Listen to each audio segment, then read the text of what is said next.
नमस्कार, मैं हूं पुण्य प्रसून वाजपेयी। दस्तक में आपका स्वागत है। नरेंद्र मोदी जिस उड़ान पर हैं वो दरअसल गांधीनगर के सर्किट हाउस के कमरा नंबर 1A से शुरू होकर अब 7RCR की दिशा में देख रही है। लेकिन अक्टूबर 2001 जिन हालात में गुजरात पहुंचे और जिन हालात में आज 7RCR को देख रहे हैं, इस दौर में क्या कुछ कैसे कैसे होते चला गया और इस दौर में सपने भी नरेंद्र मोदी ने पाले हैं।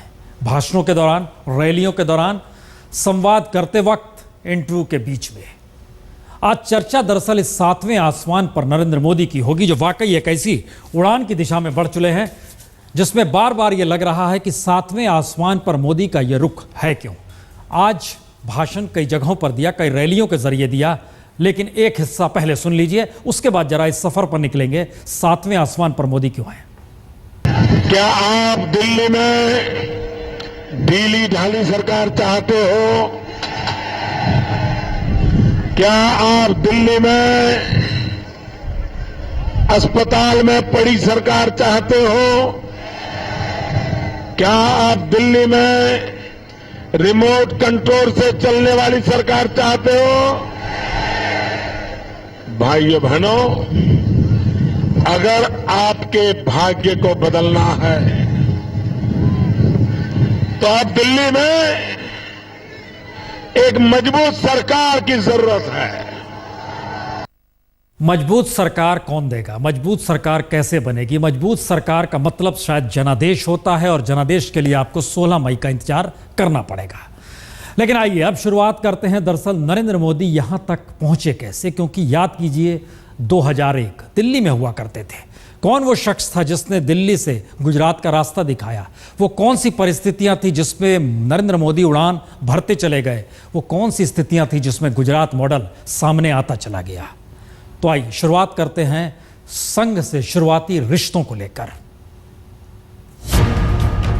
कभी HV शेषाद्री ने हाथ थामा तो कभी मोहन भागवत ने संभाला और गुजरात में अपने विकास मॉडल को बनाने में लगे नरेंद्र मोदी ने विश्व हिंदू परिषद से लेकर भारतीय किसान संघ और ABVP तक को हाशिए पर लाकर खड़ा कर दिया। दरअसल गांधीनगर सर्किट हाउस के कमरा नंबर 1A से गुजरात के CM पद को संभालने वाले नरेंद्र मोदी अब जिस 7RCR की उड़ान भर रहे हैं, उसका नजारा चाहे आज सरसंघ चालक मोहन भागवत की खुली ढील के जरिए नजर आ रहा हो, लेकिन इसकी शुरुआत 2007 में तब हो गई थी जब मोदी को हराने के लिए संघ परिवार का ही एक गुट हावी हो चला था।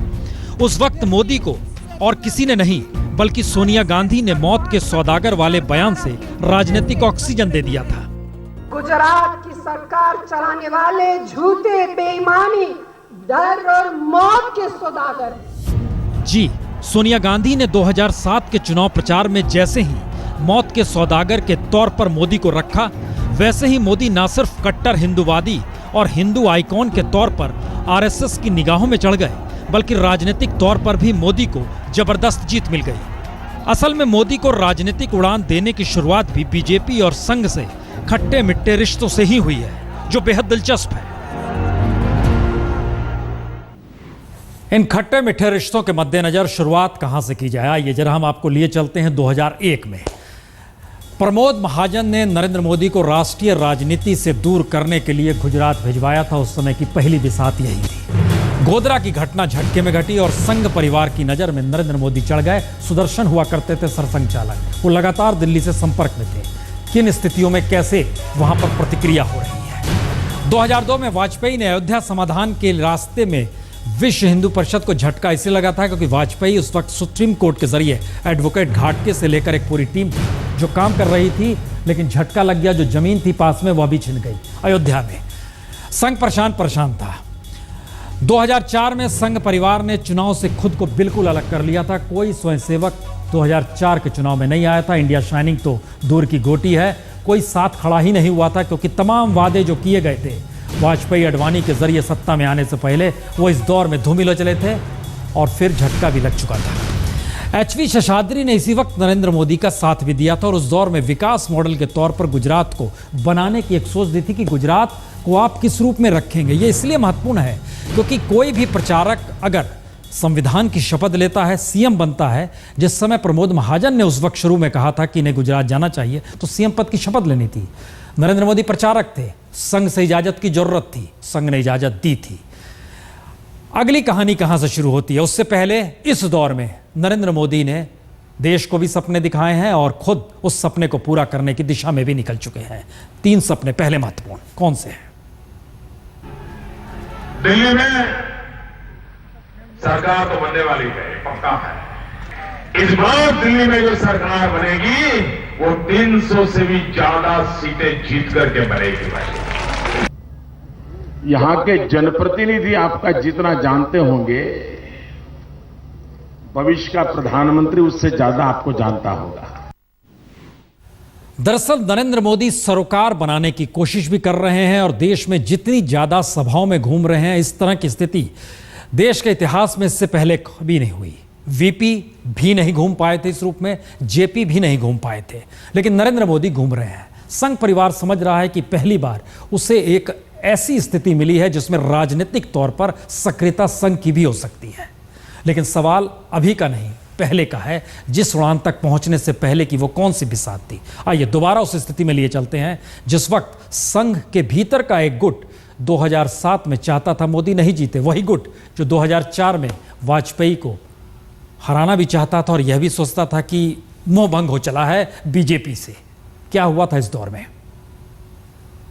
गुजरात में किसी हिंदी पर किसी ने हाथ। यह अजीबोगरीब संयोग है कि राजनीतिक तौर पर नरेंद्र मोदी ने पटेल समुदाय के जिस केशुभाई पटेल और प्रवीण तोगड़िया को निशाने पर लिया, उसी पटेल समुदाय के युवाओं को ग्लोबल बिजनेस का सपना देकर अपने साथ भी खड़ा कर लिया। असल में 2004 के चुनाव में आरएसएस ने जिस तरीके की खामोशी बरती और एनडीए सरकार वाजपेयी अडवाणी की अगुवाई में दोबारा सत्ता में आए, इसे लेकर कोई रुचि नहीं दिखाई। इसके बाद संघ के भीतर का एक धड़ा 2007 में नरेंद्र मोदी को गुजरात में हराने में भी लग गया। आर्थिक नीतियों से लेकर राम मंदिर तक के मुद्दे पर रूठे दत्तोपंत ठेंगड़ी से लेकर अशोक सिंघल और तब एमजी वैद्य तक ये नहीं चाहते थे कि मोदी की वापसी सत्ता में हो।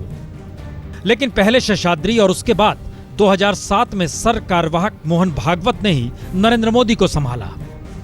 उग्र पटेल गुट के प्रवीण तोगड़िया तो विश्व हिंदू परिषद के अंतर्राष्ट्रीय मॉडल पर काम करने के लिए गुजरात से बाहर कर दिए गए, तो एमजी वैद्य के बेटे मनमोहन वैद्य को भी अखिल भारतीय स्तर पर काम देकर गुजरात से बाहर और किसी ने नहीं, मोहन भागवत ने ही किया। 2007 में सोनिया के मौत के सौदागर वाले बयान के बाद पहली बार मोहन भागवत ने इस हालात को पकड़ा कि मोदी का गुजरात मॉडल अगर गांधी परिवार को परेशान कर सकता है, तो फिर मोदी के जरिए ही आरएसएस दिल्ली की राजनीति को भी साध सकता है। और इसी के बाद मोहन भागवत ने खुले तौर पर मोदी के हर प्रयोग को हवा देनी शुरू की। ध्यान दे तो संघ परिवार में सबसे पहले विश्व हिंदू परिषद के उसी अशोक सिंघल ने मोदी को पीएम पद के लायक बताया, जो 2007 से पहले मोदी का विरोध किया करते थे। मोदी जी को आशीर्वाद दें, और इतना ही नहीं, वो उनसे भी उन्होंने जिस प्रकार से इस देश को ले जाने में प्रयास किया, इस देश के उत्थान का कार्य किया है, शायद उससे भी अधिक उत्थान का कार्य इनके द्वारा हो, ऐसा मेरा मानना है। दरअसल मोहन भागवत ने बतौर सर कार्यवाहक अपने एस्कोटिव पावर का इस्तेमाल कर न सिर्फ गुजरात को संघ परिवार की बंदिशों से मुक्त किया, बल्कि 2009 में जैसे ही वो सर संघ चालक बने, वैसे ही बीजेपी के कांग्रेसीकरण से परेशान होकर उन्होंने मोदी को ही तैयार किया कि वो वाजपेयी अडवाणी के हाथ से बीजेपी को निकाल लें। यानी दिल्ली की चौकड़ी से परेशान मोहन भागवत ने नरेंद्र मोदी को हथियार बनाया। लेकिन 2009 में मोदी ने 2012 तक का वक्त मांगा, जिससे गुजरात में जीत की हैट्रिक बनाकर वो दिल्ली की तरफ बढ़े। मोहन भागवत ने वक्त भी दे दिया और उस वक्त उन्होंने दिल्ली की चौकड़ी को ठिकाने लगाने के लिए और किसी को नहीं, नितिन गडकरी को चुना। नितिन गडकरी की एंट्री दरअसल एक छोटे से हिस्से के तौर पर होती है, लेकिन महत्वपूर्ण इसलिए थी क्योंकि एक स्पेस चाहिए था। नागपुर को ये क्या कहे जाए, आरएसएस या कहें संघ परिवार को, कि दरअसल बीजेपी का राजनीतिकरण कांग्रेस के तर्ज पर हो रहा था और संघ परिवार इसे बर्दाश्त नहीं कर पा रहा था। इसीलिए याद कीजिए, सुदर्शन ने एक इंटरव्यू में जिक्र भी कर दिया था कि अब इन्हें रिटायर हो जाना चाहिए। और मोहन भागवत जब सरसंघ चालक बने तो उन्होंने दिल्ली की चौकड़ी का जिक्र करते हुए कहा था कि अब इन्हें हटना चाहिए। ये सारे संकेत थे। लेकिन इस दौर में प्लान क्या बन रहा था संघ के भीतर, और नरेंद्र मोदी कैसे उड़ान पर धीरे धीरे आ रहे थे, आइए वो हिस्सा आपको दिखलाते हैं। दरअसल दिल्ली में बीजेपी के कांग्रेसीकरण को रोकना जरूरी था, इसे आरएसएस मान रहा था। वाजपेयी अडवाणी युग को खत्म करना जरूरी था। संघ को सक्रिय करने के लिए राजनीतिक मिशन से जोड़ना जरूरी था। एक वक्त अयोध्या से जोड़ा गया था, अब राजनीतिक मिशन की जरूरत थी। विकास मॉडल के जरिए दिल्ली की सत्ता की व्यू रचना इसलिए जरूरी है क्योंकि पारंपरिक तौर पर हिंदुत्व और अयोध्या से ही संघ के आश्रय बीजेपी को देखा जाता था। पहली बार संघ सोच रहा था विकास का मॉडल यानी पूरे देश को उस हिस्से में लाया जाए, और मोदी ही इसे अंजाम देने में सक्षम है। यह एक लिहाज से कहा जाए सरसंघचालक मोहन भागवत इसे मान चुके थे। लेकिन सवाल इतना भर था कि दरअसल 2012 तक वो रुकना चाहते थे, राज्य में हैट्रिक बनाकर जीत के बाद बाहर निकलना चाहते थे, और तब तक गडकरी इधर थे। लेकिन सवाल इतना ही नहीं था, कुछ नए रास्ते अभी भी संघ बना रहा था। हम उस पर आए उससे पहले दरअसल इस दौर में अलग अलग भविष्यवाणी, अलग अलग सपने नरेंद्र मोदी लगातार पाल भी रहे हैं। 232 सीटों के मतदान से पक्का है कि अब दिल्ली की सरकार जा चुकी है। कांग्रेस सरकार जाना तय हो चुका है। कोई कन्विंस होना हो, नरेंद्र मोदी कन्विंस है। क्यों? देखिए आरएसएस ने रास्ता कैसे बनाया। 2009 में सरसंघचालक मोहन भागवत हर हाल में दिल्ली की बीजेपी चौकड़ी को ठिकाने लगाना चाहते थे, और नरेंद्र मोदी 2012 से पहले गुजरात छोड़ना नहीं चाहते थे। तो नितिन गडकरी की बतौर बीजेपी अध्यक्ष एंट्री कराकर आरएसएस ने पहला निशाना अडवाणी पर साधा। सीधे कहें तो अडवाणी के दिल्ली साम्राज्य पर साधा। उसके बाद सरसंघचालक मोहन भागवत ने नरेंद्र मोदी के विकास मॉडल को ही बीजेपी के भविष्य की राजनीति को साधने के लिए संघ परिवार के भीतर ही राजनीतिक प्रयोग भी करने शुरू किए। सबसे पहले अयोध्या में राम मंदिर को लेकर सक्रिय विश्व हिंदू परिषद को ठंडा करने के लिए विहिप को संघ प्रचारक देना बंद कर दिया गया, और इसके समानांतर धर्म जागरण मंच का निर्माण किया गया। धर्म जागरण के जरिए संघ के उन कार्यों को अंजाम देना शुरू हुआ जो पहले विश्व हिंदू परिषद करता था, यानी संघ के प्रचारक जो अलग अलग संघ के सहयोगी संगठनों में काम करते थे, वो प्रचारक अब विहिप के बदले धर्म जागरण में जाने लगे, जिससे मोदी के धुर विरोधी प्रवीण तोगड़िया की शक्ति भी खत्म हो गई, और विहिप के अंतर्राष्ट्रीय अध्यक्ष बने रहने पर किसी को कोई आपत्ति भी नहीं हुई। इसी तर्ज पर किसान संघ, भारतीय मजदूर संघ, आदिवासी कल्याण संघ सरीखे 1 दर्जन से ज्यादा संगठनों को नरेंद्र मोदी के विकास मॉडल के अनुसार काम करने पर ही लगाया गया। इतना ही नहीं, पहली बार आरएसएस के स्वयंसेवकों को खुले तौर पर राजनीतिक तौर पर सक्रिय करने का दांव भी खेला गया, और भैया जी जोशी ने 1 बरस पहले से ही खुले तौर पर हर मंच पर जाकर यह कहना शुरू कर दिया कि हिंदू वोटरों को घर से निकालकर वोट डालने की स्थिति इस बार चुनाव में लानी जरूरी है, क्योंकि बिना उनके सक्रियता के सत्ता मिल नहीं सकती, और जो सोच संघ परिवार की है वो दिल्ली के जरिए लागू इस देश में हो नहीं सकती। और इसे खुले तौर पर बीते 10 अप्रैल को नागपुर में बीजेपी उम्मीदवार नितिन गडकरी को वोट डालने निकले सरसंघचालक और सर सह कार्यवाहक कैमरे के सामने ये कहने से नहीं चूके कि इस बार बड़ी तादाद में वोट पड़ेंगे, क्योंकि परिवर्तन की हवा है। जी, यह सिर्फ संघ का बयान नहीं था, बल्कि आने वाले दौर में नरेंद्र मोदी के जरिए 7वें आसमान पर पहुंचने का एक सपना है। इंतजार कीजिए 16 मई तक। होगा क्या? संघ की बिसात पर मोदी चल रहे हैं, लेकिन रास्ता आगे दिखाएगा कौन, इंतजार करना होगा।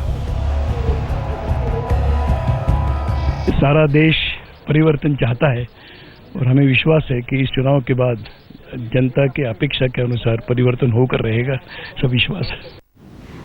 शायद इन्हीं सारी बिसात के जरिए नरेंद्र मोदी ने एक 7वीं भविष्यवाणी भी की। 60 साल को दिए, मुझे 60 महीने दे करके देखिए। मैं आपका भाग्य बदल दूंगा भाइयों। लोकतंत्र के पर्व को जीने का भी मौका है, लेकिन इन सब के बीच आज 3 चेहरे ऐसे भी नजर आए जो कहीं ना कहीं बदनुमा दाग भी हैं। पहली तस्वीर लखनऊ की, विधायक की पिटाई हो गई क्योंकि उस कांग्रेसी विधायक पे आरोप था कि जव्वाद, जो कि धर्मगुरु जिससे राजनाथ मिलने गए थे, उन्हें परेशान हैरान करने की बात थी। दूसरा, प्रशांत भूषण के साथ बदसलूकी हुई इंदौर में, और तीसरा है अमेठी में, जहां पर कुमार विश्वास को धरने पर बैठना किया क्योंकि पुलिस वाला FIR दर्ज नहीं कर रहा था, जो मारने की धमकी दे रहा है उसे ही। लेकिन कुछ देर पहले खबर आई कि पुलिस वाले ने FIR दर्ज की है, उसके खिलाफ कार्रवाई भी हुई है उस पुलिस वाले के खिलाफ जिसने मना किया।